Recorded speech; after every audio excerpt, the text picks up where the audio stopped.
जहिया से चढ़ल सावन मान फोनावा करबौ हम एको बेरी गे आगे जहिया से चढ़ल सावन मान फोनावा करबौ हम एको बेरी गे बाबा के भक्ति में लीन हमर हबौ बन गेलियौ गंजेरी गे बाबा के भक्ति में लीन हमर हबौ बन गेलियौ गंजेरी गे झीलम में गंजरा भर के गे जानू फुकबौ बेरी बेरी गे बाबा के भक्ति में लीन हमर हबौ बन गेलियौ गंजेरी गे बाबा के भक्ति में लीन हमर हबौ बन गेलियौ गंजेरी गे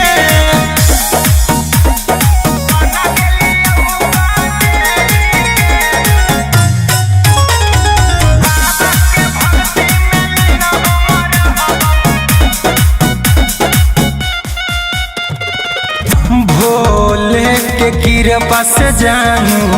चलौ रंगदारी गे बन जो पुजारी तू करले सोमारी गे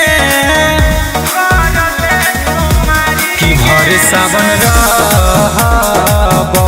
भोला के शरण में कि तोरा नहीं भूलइबौ नहीं रहे टेंशन में आगे शिवलिंग के साथ फोटो खिंचा के डालबौ स्टोरी गे बाबा के भक्ति में लीन हमर हबौ बन गेलियौ गंजेरी गे बाबा के भक्ति में लीन हमर हबौ बन गेलियौ गंजेरी गे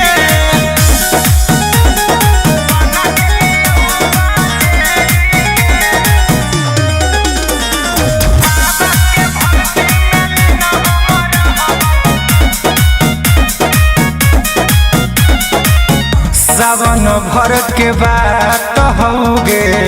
जइहान रूठी मन भर पिए दे हमारा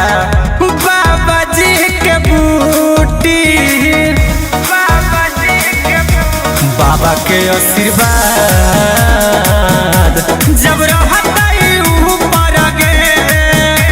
त तू ही बनमी दुल्हनिया हमर गे